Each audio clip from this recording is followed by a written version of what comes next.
students, welcome to our channel Prescriptive Catalyst. यहाँ हम hand written well scripted notes के जरिए आपके एंट्रेंस लेवल के प्रिपरेशन को ऑर्गेनाइज करेंगे। Any students preparing for JEE, NEET, JAM, CUET, PG or any other PG entrance exams for chemistry, this video is for you. अगर आप इस channel पर एंट्रेंस लेवल के नोट्स क्वेश्चंस और online tutoring clinical price पर afford करना चाहते हैं तो आप मुझे डिस्क्रिप्शन में दिए गए नंबर पर व्हाट्सएप कर सकते हैं। आप ये नोट्स शॉर्टकट्स पीआईक्यूज सारी चीजें मेरे टेलीग्राम चैनल में भी अवेलेबल है, so do join my Telegram channel. So आइए हम आज का वीडियो शुरू करते हैं। तो आज का ये टॉपिक हमारा फिजिकल केमिस्ट्री से केमिकल काइनेटिक्स है। तो केमिकल काइनेटिक्स में काइनेटिक्स का मतलब क्या होता है? काइनेटिक्स का मतलब हम बोल सकते हैं कि रेट केमिकल रिएक्शंस का रेट ऑफ रिएक्शन क्या रह रहा है, वो कितना काइनेटिकली स्टेबल रह रहा है, वो रिएक्शन कितना फास्ट हो रहा है, या फिर इस रिएक्शन को होने में कितना टाइम लग रहा है, इसका ऑर्डर ऑफ द रिएक्शन क्या रह रहा है, इसका रिएक्शन कांस्टेंट क्या रह रहा है। तो अभी हम उन्हीं सब चीजों के बारे में डिस्कस करेंगे। तो हमारे काइनेटिक्स का मतलब हमें एक ही चीज में मुझे समझ में आता है कि रेट ऑफ रिएक्शन। तो रेट ऑफ रिएक्शन किसी भी रिएक्शन में हमें बेसिकली दो चीजें देखने को मिलती है। एक होती है रिएक्टेंट जो अपॉन रिएक्शन हमें देती है कुछ प्रोडक्ट्स। तो यही रिएक्शन का रेट, इसका कितना टाइम कंज्यूम हो रहा है, ये कितना फास्ट हो रहा है कि कितना स्लो हो रहा है, इसका काइनेटिक्स क्या है। तो इसी चीज को हम केमिकल काइनेटिक्स से समझते हैं। तो यहाँ पे मैंने यहाँ पे लिखा था, लिखा है कि रेट ऑफ नहीं, ROD, यहाँ पे ROD का मतलब है रेट ऑफ डिसअपियरेंस। ये है रेट ऑफ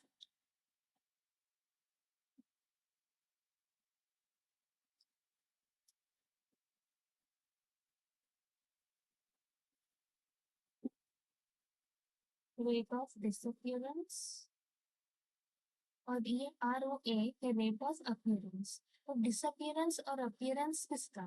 डिसअपियरेंस होगा रिएक्टेंट्स का और अपीयरेंस होगा प्रोडक्ट का। तो उन दोनों का स्टोइशियोमेट्री, स्टोइशियोमेट्री मतलब यहाँ पे जितना हम वैल्यू देंगे लेट n, और जितना n हमें प्रोडक्ट मिलेगा, जितने भी वैल्यू का वो डिफरेंट भी हो सकते हैं, तो उसी चीज को हम स्टोइशियोमेट्री बोलते हैं। तो उसी चीज का डिवीजन हमें रेट ऑफ रिएक्शन देगा। यहाँ पे हम देख सकते हैं कि इसका साइन, यहाँ पे साइन इंपॉर्टेंट रहता है।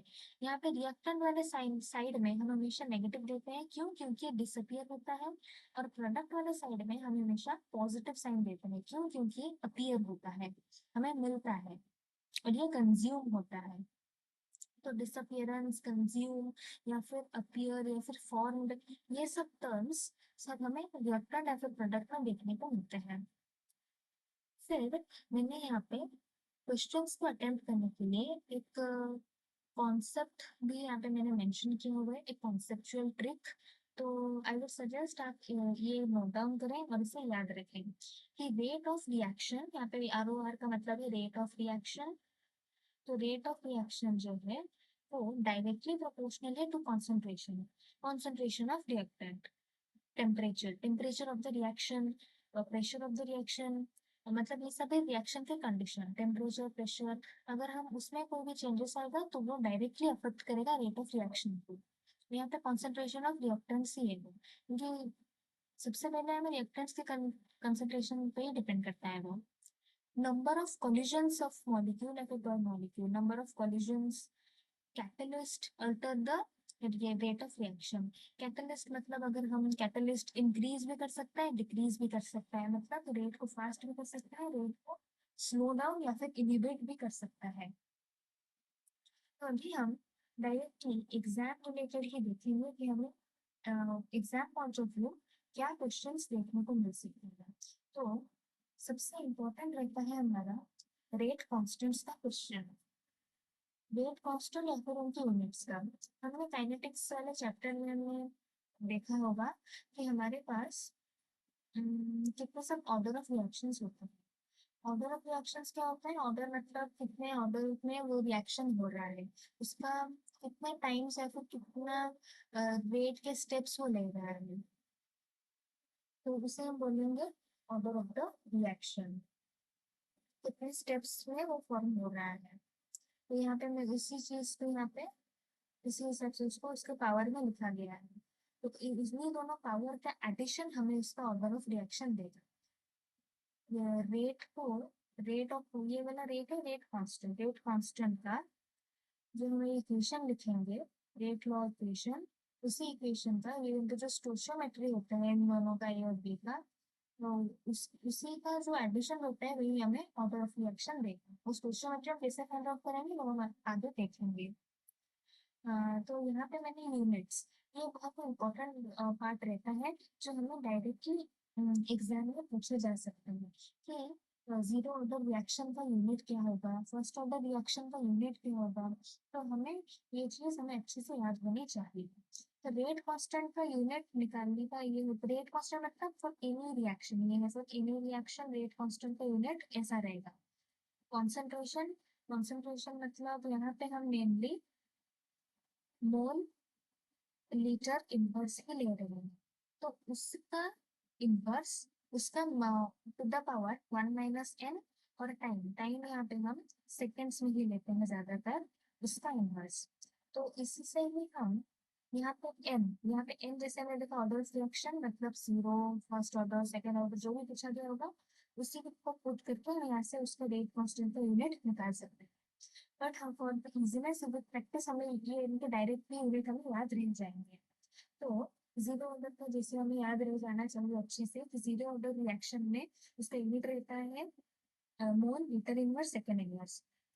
ये जो रेट है ये रेट है same as a rate constant in for general equation वाले रेट से सेम ही होते हैं, मतलब इसी के साथ तो सेम ही रहता है।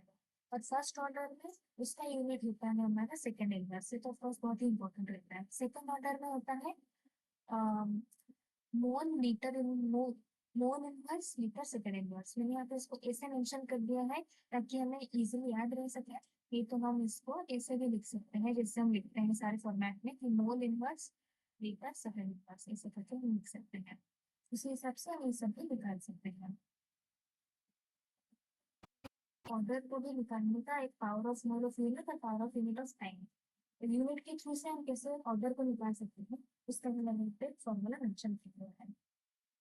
फिर हमने conceptually characteristics of rate constant जो होता है हमारा के, जो हमने वेट को इक्वेशन में देखा था, उसका जो कैरेक्टरिस्टिक्स उसके ऊपर भी कॉन्सेप्चुअल क्वेश्चंस पूछे जाते हैं। तो bond strength of molecule is inversely proportional to rate constant, मतलब जितना ज्यादा रेट कांस्टेंट होगा बॉन्ड स्ट्रेंथ ऑफ मॉलिक्यूल उतना ज्यादा कम होगा। तो इसका इससे हम ये इन्फर कर सकते हैं कि depend on nature of reactants, ये जो बॉन्ड स्ट्रेंथ है अगर रेट कांस्टेंट है तो नेचर ऑफ रिएक्टेंट्स पे डिपेंड करता है। इन रिएक्टेंट्स जो है जो एटम से जो मॉलिक्यूल से जो रिएक्ट कर रहे हैं इनमें बॉन्ड स्ट्रेंथ कैसा है, तो उसी हिसाब से उसका रेट कांस्टेंट जैसा नहीं आएगा। तो ये वाला सबसे इंपॉर्टेंट रहता है कि ये दो पॉइंट्स कि rate constant is independent of concentration of reactant. Rate constant जो होता है वो इंडिपेंडेंट होता है कॉन्सेंट्रेशन ऑफ रिएक्टेंट, बट जो रेट ऑफ रिएक्शन होता है यहाँ पे मैंने यहाँ पे जो मेंशन किया है ROR, जो रेट ऑफ रिएक्शन होता है वो कॉन्सेंट्रेशन के डायरेक्टली प्रोपोर्शनल होता है। बट जो रेट कांस्टेंट होता है के वो independent of concentration of reactants होता है। तो आपको क्वेश्चन उसी हिसाब से पूछा जा सकता है कॉन्सेप्चुअल क्वेश्चन कि अगर कंसंट्रेशन ऑफ रिएक्टेंट में कोई भी चेंजेस हो रहा है तो रेट कांस्टेंट कैसे अफेक्ट होगा, तो रेट कांस्टेंट इंडिपेंडेंट रहेगा, उसका आंसर होगा। फिर उसी हिसाब से हमें दूसरा टाइप ऑफ क्वेश्चन देखने को मिलता है कि अगर टेम्परेचर चेंज हो रहा है तो रेट कांस्टेंट कैसे अफेक्ट होगा, तो रेट कांस्टेंट डायरेक्टली प्रोपोर्शनल रहता है तो वो भी उसी हिसाब से डायरेक्टली अफेक्ट होगा। Rate constant is directly proportional to temperature, और ये चीज हम आरएमएस इक्वेशन से जान सकते हैं। आरएमएस इक्वेशन भी हम आगे देखेंगे। फिर मैंने यहाँ पे क्वेश्चन सॉल्व करने के लिए सारे सारे equations of order of reaction यहाँ पे मेंशन किया हुआ है। तो ये हमें डायरेक्टली भी क्वेश्चन सॉल्व करने में हेल्प कर सकता है, बट ये ज़्यादातर हमें एग्जाम पॉइंट ऑफ व्यू से, entrance exam point of view से पूछा नहीं जाता है, क्योंकि इसका सॉल्विंग प्रोसीजर कभी कभी लेंथी भी होता है। बट जैम, गेट, नेट ऐसे सब एग्जाम्स में हमें जहाँ पे हमें वर्चुअल कैलकुलेटर अवेलेबल होता है, वहाँ पे हमें ये क्वेश्चंस देखने को मिल सकते हैं, जहाँ पे हम इसे सॉल्व कर सकते हैं। फिर जैसे हमने यहाँ पे देखा था कि ये है हमारा रिएक्टेंट, ये है प्रोडक्ट। जो टाइम टी जीरो में इनिशियल कॉन्सेंट्रेशन उसका दे रहा है ए नॉट, ये वाला है उसका इनिशियल कॉन्सेंट्रेशन। और ये एक से नौ कॉन्सेंट्रेशन जो फॉर्म हो रहा है प्रोडक्ट का, और ए है उसका कंज्यूम, जो कितना कंज्यूम हो चुका है टाइम टी में। तो यहाँ से उसके सारे रिएक्शन ऑर्डर्स में सारे इक्वेशंस मैंने मेंशन किए हुए हैं, तो आप इसी से जान सकते हैं। यहाँ पे फर्स्ट ऑर्डर का ही ज्यादातर हमें पूछा जाता है, और जीरो ऑर्डर से ज्यादातर हमें डायरेक्ट इक्वेशन बेस्ड ही क्वेश्चन पूछे जाते हैं। और फर्स्ट ऑर्डर से ये लॉन ए नॉट, लॉन ए के टी, ये हमें देखने को मिलता है। और फर्स्ट ऑर्डर का और एक भी सिर्फ रेट कांस्टेंट निकालने का एक इक्वेशन रहता है, जो भी बहुत इंपॉर्टेंट रहता है, जो लॉग के थ्रू से निकालते हैं। जो ऐसे ही रहता है कि 2.303 by T log not by A. ये बहुत इंपॉर्टेंट इक्वेशन रहता है फॉर फर्स्ट ऑर्डर रिएक्शन, जो हमें ज्यादातर एंट्रेंस लेवल के एग्जाम्स में देखने को मिलते हैं। हमें इसमें से कोई भी एक वैल्यू अननोन दिया गया होगा, तो हमें उसमें वैल्यू को पुट करके कोई भी वैल्यू निकालना होगा। तो हमें ये जो सारे दिए गए हैं, ये सब इक्वेशंस के साथ साथ ये एक और एक इम्पोर्टेंट इक्वेशन रहता है जो हमें देखने को मिलता है। फिर हम आते हैं हमारे दूसरे टॉपिक में, वो है हमारा half life period. Half life period या फिर हाफ लाइफ पीरियड से हम ऑर्डर ऑफ रिएक्शन भी कैसे निकाल सकते हैं। तो ये हाफ लाइफ पीरियड होता क्या है, क्योंकि रिएक्शन में जो रिएक्टेंट होता है लेट ए, जो हमें प्रोडक्ट दे रहा है, उसी रिएक्टेंट का एक हाफ लाइफ भी होता है, कि वो कितना कंज्यूम हो रहा है हाफ उसके हाफ लाइफ में। उस चीज को हम टी हाफ बोलते हैं। तो इसका इसको निकालने का ये उसका जनरल फॉर्मूला है, बट हमें विद प्रैक्टिस हमें ये मेन सारे सारे ऑर्डर के लिए कौन सा हाफ लाइफ का फॉर्मूला होता है, वो हमें याद रह जाता है बहुत इजीली। तो हमें डायरेक्टली उसी को ही याद रख लेना चाहिए। तो हमारा जीरो ऑर्डर का हाफ लाइफ का इक्वेशन रहता है कि ए नॉट का मतलब यहाँ पे होता है initial concentration, initial concentration a nought by 2k। तो यहाँ पे है हमारा रेट कांस्टेंट। रेट कांस्टेंट किसका, rate constant of zero order reaction, तो उसका पी हम इस फॉर्मूला से निकालेंगे। यहाँ पे हम देख सकते हैं, हमें इसी से क्वेश्चन ऐसे ही देखने को मिलता है कि half life period initial concentration के कैसे डिपेंडेंट रहता है। तो half life period initial concentration के डायरेक्टली डिपेंडेंट रहता है, कि अगर any change in initial concentration, तो वो हाफ लाइफ पीरियड को कैसे अफेक्ट करेगा, तो वो डायरेक्टली अफेक्ट करेगा।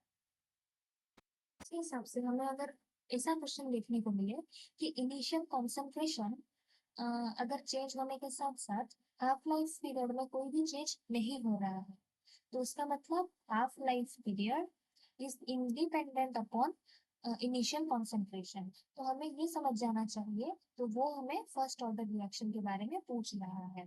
तो फर्स्ट ऑर्डर रिएक्शन का फॉर्मूला क्या है, फर्स्ट ऑर्डर रिएक्शन का फॉर्मूला है ln 2 बाई के। ln 2 का वैल्यू हम ऐसे करके लिख सकते हैं कि 0.693 बाई के, ये भी उसका एक वैल्यू रहता है 0.693 बाई के, या फिर ln 2 बाई के हम ऐसे लिख सकते हैं।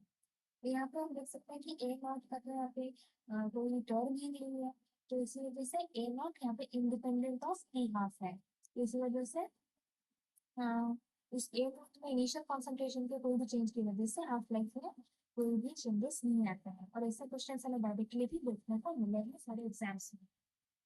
फिर सेकेंड ऑर्डर रिएक्शन में हम देख सकते हैं उसका फॉर्मूला ऐसा है कि A not T half equal to 1/A0/K। तो यहाँ पे ए नॉट जो है इनिशियल कॉन्सेंट्रेशन जो है वो टी हाफ के इनवर्सली प्रोपोर्शनल है। तो उस हिसाब से अगर हम देख सकते हैं कि अगर हम ऐसे क्वेश्चन अगर हमें पूछा गया कि इनिशियल कॉन्सेंट्रेशन को हम डबल कर रहे हैं तो टी हाफ में क्या चेंजेस हैं।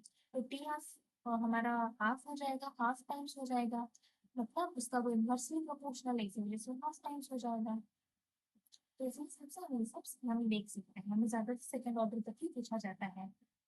और अब हमारा ये क्वेश्चन जो देखने को मिला है इसी इस कॉन्सेप्ट से भी कि हमें दो कोई भी दो टाइप ऑफ रिएक्शन के टी हाफ के वैल्यूज मेंशन किए गए होंगे और हमें उसका इनिशियल कॉन्सेंट्रेशन किसी का दिया गया होगा, तीन कोई भी तीन वैल्यूज दिए गए होंगे और हमें कोई एक वैल्यू निकालना होगा। तो हम उसको इस हिसाब से कर सकते हैं, जहाँ पे टी है वो इनिशियल कॉन्सेंट्रेशन इन्वॉल्व हो रहे हैं। तो उसका इनिशियल कॉन्सेंट्रेशन यहाँ पे उसका हम इन्वर्स में लेके n-1 करेंगे। यहाँ पे n हमारा ऑर्डर ऑफ द रिएक्शन है। ऑर्डर ऑफ द रिएक्शन हम क्वेश्चन देखते ही हम जान जाएंगे कि वो किस ऑर्डर के हिसाब से हमें पूछ रहा है। इसी हिसाब से हम इस फॉर्मूला को यूज करके उसे सॉल्व कर सकते हैं।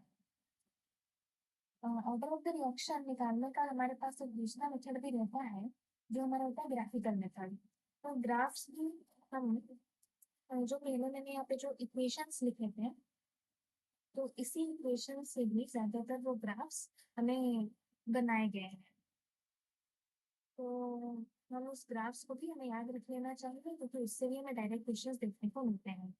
जीरो ऑर्डर रिएक्शन का एक मेन ग्राफ ये रहता है जहाँ पे कॉन्सेंट्रेशन ऑफ रिएक्टेंट टाइम के साथ वो हमें ऐसा ग्राफ देता है।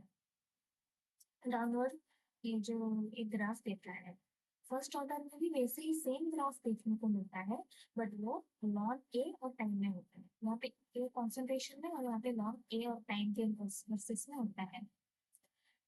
फिर बट यहाँ पे सेकंड ऑर्डर में वो 1/A हम लेते हैं, यहाँ पे कॉन्सेंट्रेशन वाला कर वो 1/A में लेते हैं, इसी वजह से वो ग्राफ उल्टा हो जाता है तो वो ऊपर की तरफ जा रहा होता है। तो हमें स्पेशली यही तीन ग्राफ हमें ध्यान में रखने चाहिए क्योंकि ये तीन कंफ्यूजिंग होते हैं। फिर हमें याद रखना चाहिए सबके टी हाफ से रिलेटेड वाला ग्राफ। तो जीरो ऑर्डर का तो टी हाफ डायरेक्टली प्रोपोर्शनल होता है तो इसी वजह से उसका ग्राफ ऐसा होगा। सेकेंड ऑर्डर में इन्वर्सली प्रोपोर्शनल होता है तो यहाँ पे हमने 1/log लिया हुआ है तो इसी वजह से उसका ऐसे स्ट्रेट लाइन आ रहा है।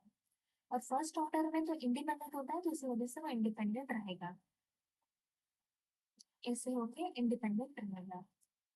और हमारा इम्पोर्टेंट रहता है और एक फर्स्ट ऑर्डर का ये वाला ग्राफ जहाँ पे ये एक्सपोनेंशियल ग्राफ दे रहा होता है। यहाँ पे ए नॉट उसका इनिशियल कॉन्सेंट्रेशन होता है और ए और यहाँ पे टाइम के वर्सेस में एक्सपोनेंशियल ग्राफ दे रहा होता है। तो मैंने उनसे फर्स्ट तीन मेंशन किए हैं, वो तीन ज्यादातर कंफ्यूजिंग होता है और एग्जाम्स में भी डायरेक्टली पूछा जाता है तो हमें उसे अच्छे से ध्यान में रखना चाहिए।